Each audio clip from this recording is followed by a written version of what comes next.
সরকার চাইছে তাই হচ্ছে। সরকার এগুলোকে একটা সমাধান করতে চাইছে না। মন্দির হোক, মসজিদ হোক, সবকিছু হোক, একটা কেন কোটি কোটি হোক, কিন্তু সেটা নিয়ে লড়াই কেন হবে?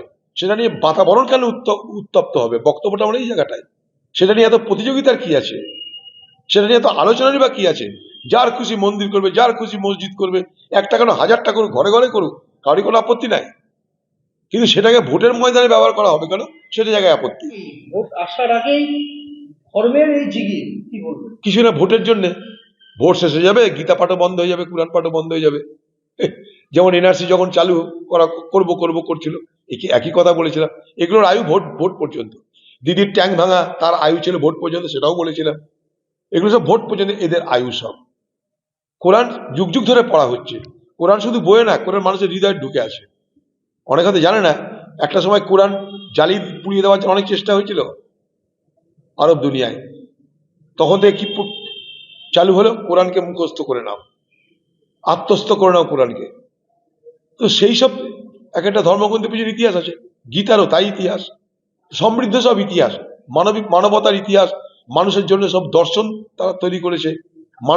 মানুষকে, সমাজকে এগিয়ে নিয়ে যাওয়ার জন্য সে সমস্ত জায়গায় তারা নানা রকমের মানুষকে শিক্ষা দেওয়ার ব্যবস্থা করেছে।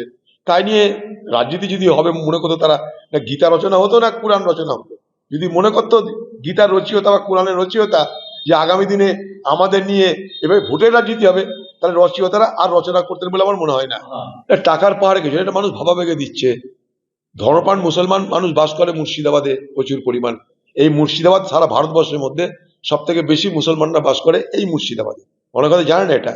সারা ভারতবর্ষের মধ্যে জেনে রাখুন, সব থেকে বেশি শতাংশের মুসলমান বাস করে অনন্তনাগে, আর সব থেকে বেশি সংখ্যায় মুসলমান বাস করে এই মুর্শিদাবাদে। এখানে একটা ধর্মপ্রাণ মানুষরা তারা মনে করেছে একটা মসজিদ হবে, এত ডাক পড়ছে, টিভি বালারা এত দেখাচ্ছে, চলো আমরাও কিছু দিই। তারা চাঁদা দিয়েছে সেখানটায়।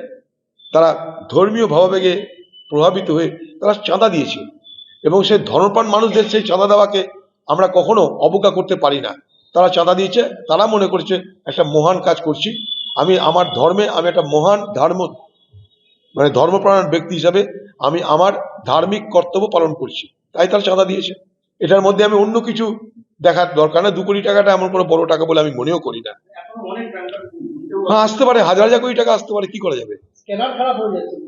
হ্যাঁ, হবে, হাজার হাজার কোটি টাকা আসতে পারে, কি করা যাবে? কেউ দেবে? ইডি আছে, সিবিআই আছে, পশ্চিমবঙ্গের পুলিশ আছে, সবাই দেখবে কোনো বেপথে টাকা আসছে কিনা, কোনো অন্যায় পথে টাকা আসছে কিনা। কারণ একটা মসজিদ তৈরি করতে গেলে অন্যায় পথে কোনো টাকা এলে সেটা নিশ্চয়ই সমাজের কাছে গ্রহণযোগ্য হবে না।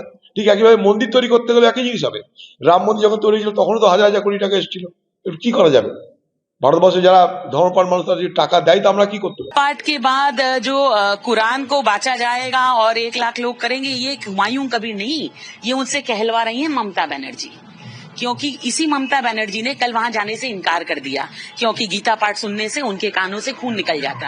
लेकिन इसीलिए जो उनको अच्छा लगता है वही कराना चाह रही है पश्चिम बंगाल में। पहले बाबरी मस्जिद का इनॉग्रेशन कराया, अब कहती है कुरान बचवाएंगी वो 2 लाख लोगों से। तो मैं ममता बनर्जी को भी याद दिला दूं कि हम ना कुरान के अगेंस्ट हैं, ना हम किसी मस्जिद के बनाए जाने पर अगेंस्ट हैं, मगर हम उसके अगेंस्ट में तब है जब उसका नाम बाबरी हो। हम कुरान के अगेंस्ट में तब होंगे अगर आप खड़े होकर के उसके बाजते हुए अगर आप जिहाद की बात करेंगे। तो आपको कुरान पढ़नी है आप पढ़िए, आपको मस्जिद खोलने आप खोलिए, डेमोक्रेसी है। मगर वो मस्जिद बाबरी नहीं हो सकता, वो कुरान नफरत की और जिहाद की बात नहीं कर सकती। और दूसरी बात, मुसलमान ये ना भूलें कि मुसलमान का जो जन्म है वो हिंदू से ही हुआ है। ये हिंदू ही थे और धर्म परिवर्तन करके मुसलमान बने हैं। मैंने कई बार कहा कि इस देश में जो हमारे मंदिर हैं उन पर जो टैक्स होता है, मंदिर टैक्स भरती हैं। जितने हिंदुओं के पूजा स्थल है वो सभी टैक्स भरते हैं, बड़े से बड़े मंदिर टैक्स भरते हैं। मगर कौन सी ऐसी मस्जिद है जो टैक्स भरती है? कितने ही देश के मुसलमान हैं जो टैक्स भरते हैं? नहीं भरते। तो उनके पास ब्लैक पैसा है। अब ब्लैक पैसा वो किसी भी काम में इस्तेमाल करे, हिसाब मांगने वाला तो कोई है नहीं। इनकम टैक्स जो है वो देशभक्त भरते हैं। तो उन्हीं